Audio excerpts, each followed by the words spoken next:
So I felt it was necessary. Now that I understand, where I am today, I feel a lot more confident in telling you how I got here. So let's give that a go today. How about we try to take you back into time.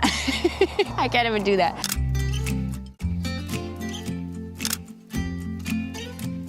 So I'm the youngest of 3, and I was pretty chill as a kid, for the most part. Happy-go-lucky, little ass backwards every once in a while, but I'm still chill. I was born October 22nd, 1996, so being a 90s baby, I was definitely glued to the TV. But, I still enjoyed a good book, enjoyed a good snack, enjoyed a good nap, I wasn't here to cause no problems. I grew up in a small town in California, Tracy. It had only 2 high schools, so I don't know if that tells you anything. Just minding my biz, suburb life. Parents wanted to give us the typical American life, I guess. 4th of July celebration, fireworks, neighbors, stuff like that. I'm Chamorro and Japanese on my mother's side, and Filipino, Hawaiian, and German on my father's side. We were typical, man. For the most part, I thought it was normal, everything. There was one thing, though, that I noticed that was different about our family compared to the rest. My father was obsessed with Tahitian culture, and I mean obsessed. We'll get to that. He loved the art, he loved the dance. He opened up his own, Tahitian dance school. That was just his thing. My mother, for the most part, was supportive. So, obviously we were involved. We danced as a kid, all our childhood, pretty much. When it came to my father's dance school, it was kind of like extended family. It was, if we had a birthday party, a lot of the people from the dance school were there too. So it was like I said, extended family, which wasn't a problem with my mom because she was, she loved gatherings. She loved any reason to throw a party, and she was great at it, natural host. I think that was her thing, But, when the party's done, that's where there was this other dynamic of the family that was complete opposite of what the parties felt like. So that was a big contrast as a kid that I recognized very early on. The parties were fun till they weren't, My parents divorced when I was about 5. As a kid, you kind of knew, leading up to it, something's off, we're sleeping at cousin's house, we're not home a lot no more, things like that. It was kind of one of those things where you don't want to believe it, but once it was final, you're like, I knew it, and you still don't want to believe it. You're kind of just, coasting through. As a kid, you don't really want to be one of those kids. It's oh, her parents aren't together anymore. You don't really want to talk about it, but you also do want to talk about it because your parents aren't talking to you about it. They're not walking you through nothing. And so you're kind of just what do I do about this? Well, I ended up telling my entire 2nd grade class that my parents are getting a divorce. And I remember crying in front of the whole class, which was so embarrassing. But at the same time, I was I need to tell somebody. I didn't tell my parents that I did that, but my teacher did.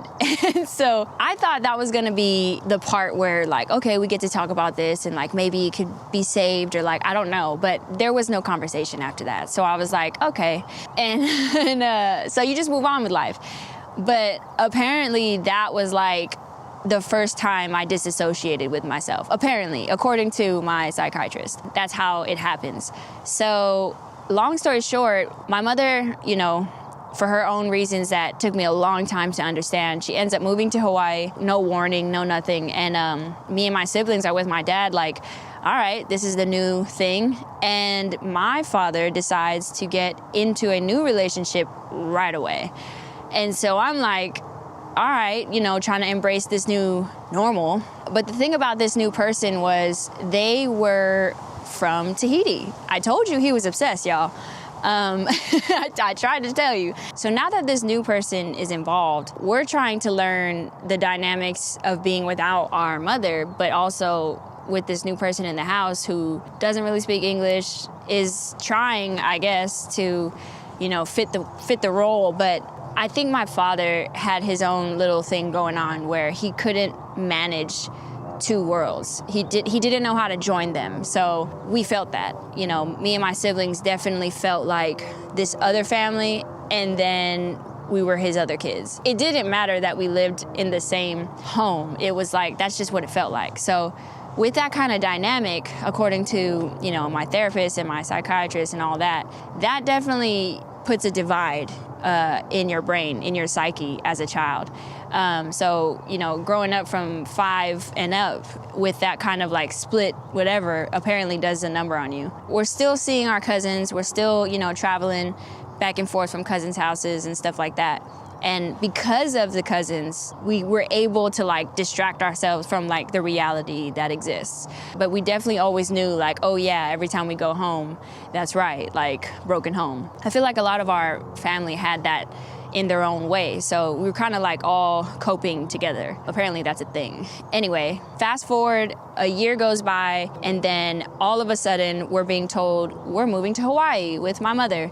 And it's like, that should sound exciting as a kid. Like that should excite a child. But unfortunately, when you grew up in one city, making friends and let alone your family, and then you get taken to a whole nother state just to live with your mother, like I said, it should sound like, awesome, I'm gonna live in Hawaii, but it's like, we know nothing out there except for our mother.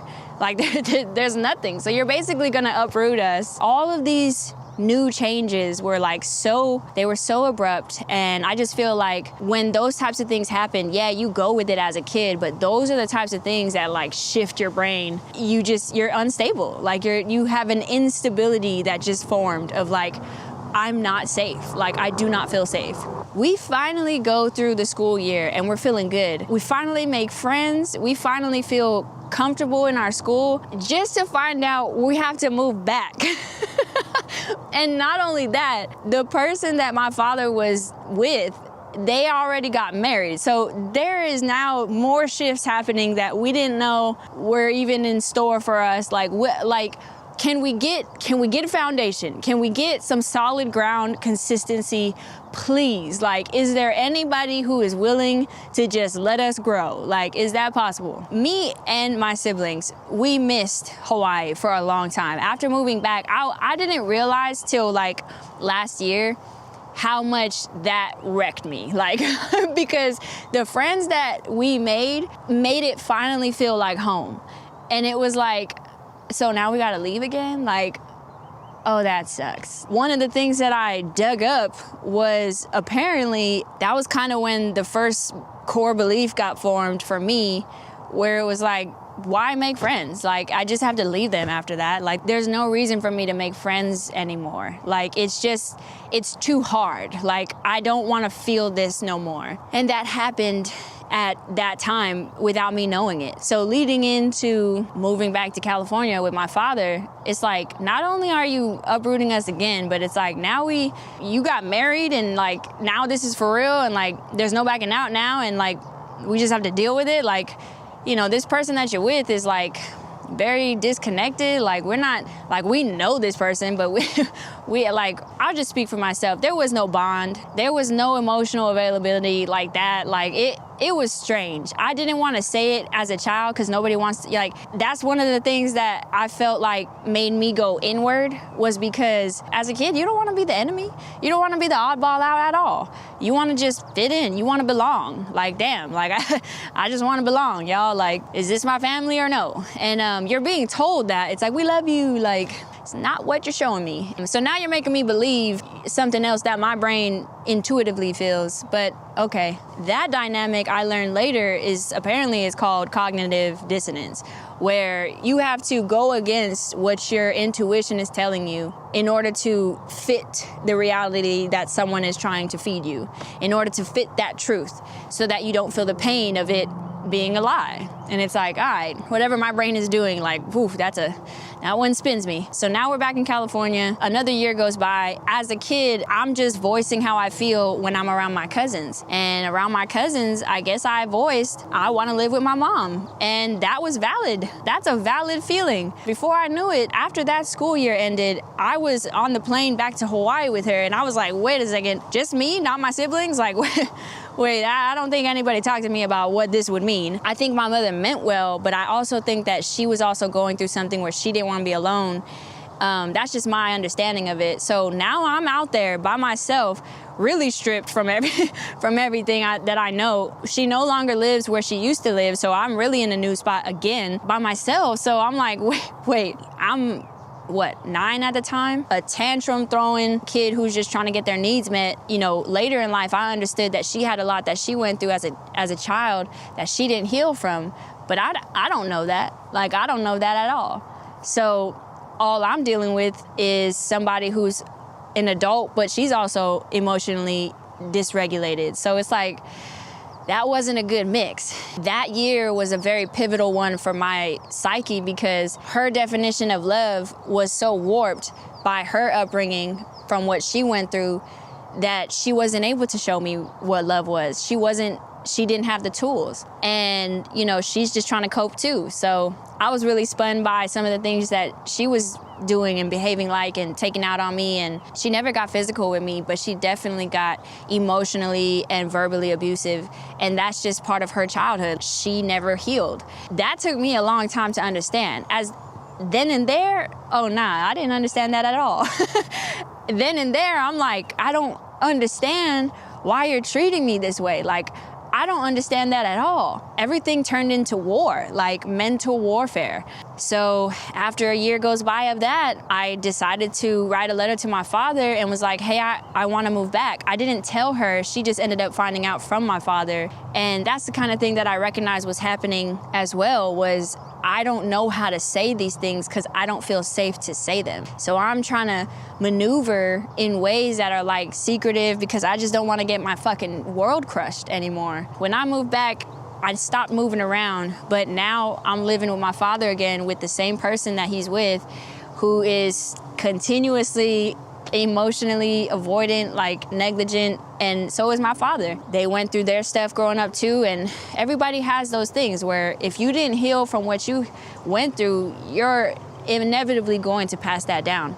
So now that I'm back living with my siblings again, I'm happy, but we all now are living under one roof with two emotionally, avoidant people who we don't have this crazy shitty life, but we also are not getting our needs met. And that's one of the things that has been profoundly encouraging for me to talk about, simply because I'll just speak for myself. I feel like that part alone can keep you from healing at all because you feel like it's not big enough. I felt like it wasn't much to complain about compared to some people in other parts of the world who are going through something different that they probably would love to trade places.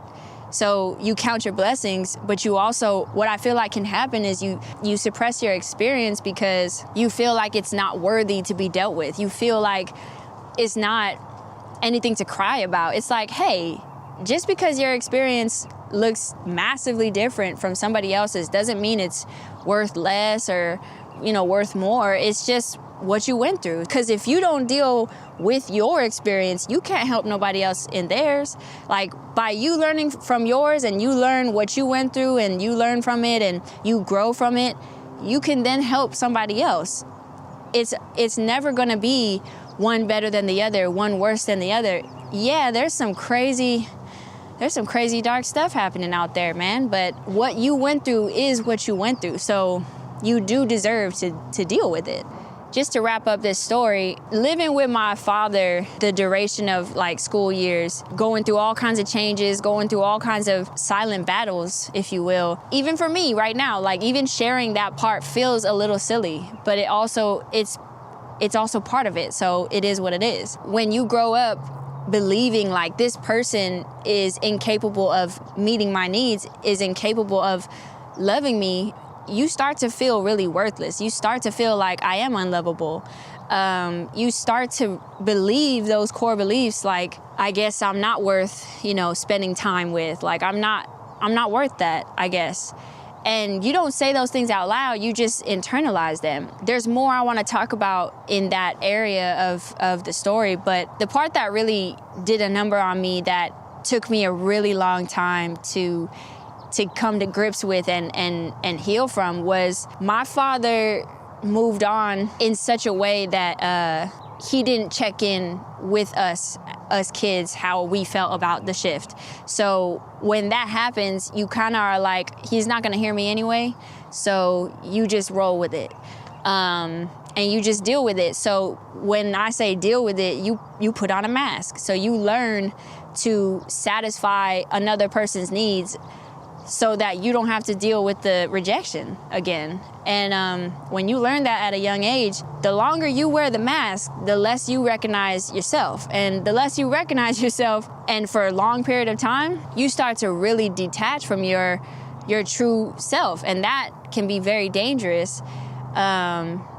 That can be very dangerous. And so I'm learning that I was fortunate enough to gear my emotions into music. And with music, what was the most interesting thing that I realized has happened was I put my identity of who I was not allowed to be on the real, on the front street. I suppressed this real side of me, but I put it in the music, to where when I wasn't doing music, I was just being this masked version of myself. So there was just this constant disconnect where if you talk to me about my music, you're gonna get a different person. I couldn't ever bridge that gap. I couldn't be both. It was always a separate world, and that was really difficult for me to untangle. When I started doing the work and I started going to therapy, I started to uncover where I actually was by listening to my own music, which was crazy, because it's like I left myself little breadcrumbs of like leading me back to me, which was kind of cool, but also like it was sad. Like that shit was sad, because that's all she was sad. Like she was just heartbroken, with nowhere to put it except for music. And in that way, like that's what makes me go full circle and be so grateful for not only the music, but like for you guys, because like you guys have been there for me this whole time. Like, and I never was able to recognize that because I'm constantly detaching from myself. So I drop the music and then I'm like back to my mask. Like it's weird like that. So anyway, I didn't want to do that anymore. I didn't want to live two worlds no more. So that's what all of this health journey, that's what all of this mental health healing, that's what all of this is about, is I wanted to get back to myself so that no matter where I go, no matter who I meet, like I'm me. And that was important for me to do. So, over that span of time that I was back living with my father and my siblings, my father is in and out of, Tahiti. Like he's taking trips often. So it's really me and my siblings, together, and that's it. And then we go to cousins' houses or whatever, but we pretty much just like learned on our own, like how to navigate through this world. So understanding all of these things for myself was a big step in my growth process, because until I was able to talk about it freely like this, I wasn't ever gonna heal until I was able to acknowledge what that was, whether they were ready to acknowledge it the same way or not. Like it didn't matter. Like it really didn't matter. It was up to me to acknowledge, like, yeah, it would be nice. It definitely would be nice if the other person, if the other party was like, we see that we did that, or I see that. That's what you hope for. But nonetheless, like, forgiveness really is for you. Like, to move on and move forward and grow past it, you do have to find that in yourself to be like, hey, look, you was messed up too. Whatever your reasons were, those were your reasons. So, and I had to learn to be okay with that. Like, you don't have to be okay with it anymore.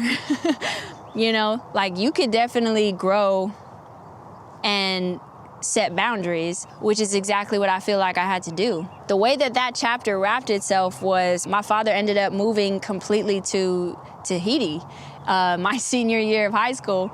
And that, I feel like, just, it just turned it, because it was that core wound of abandonment that got re-triggered, and I didn't know how to handle that.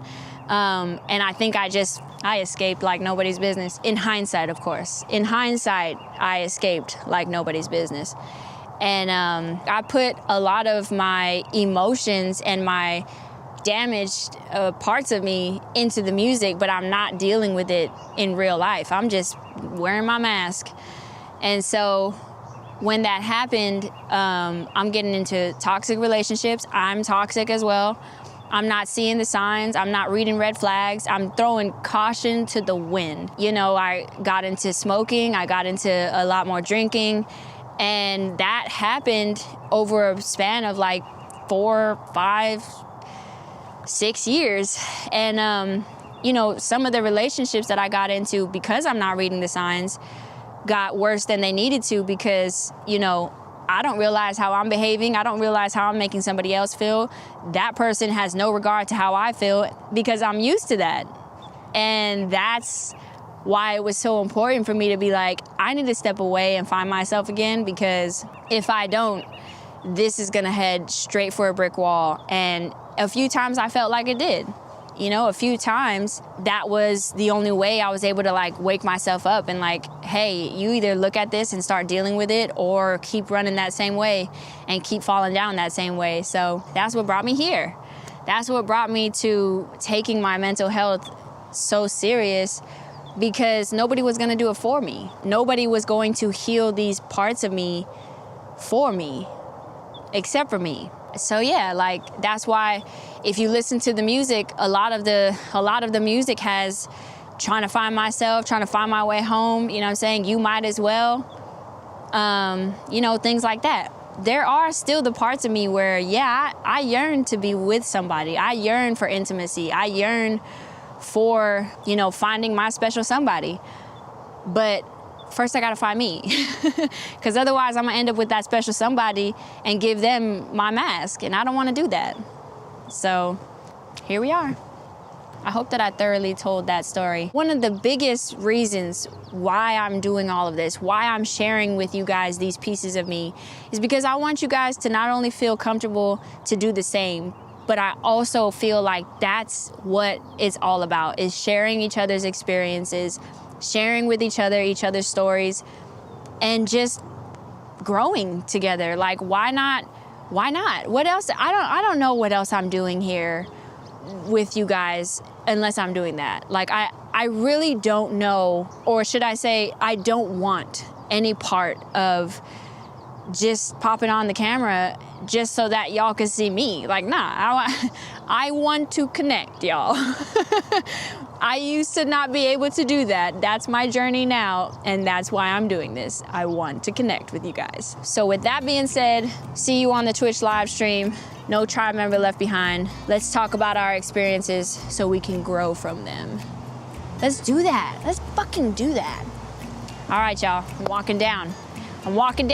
I will see you guys next week. I love you guys. Mwah.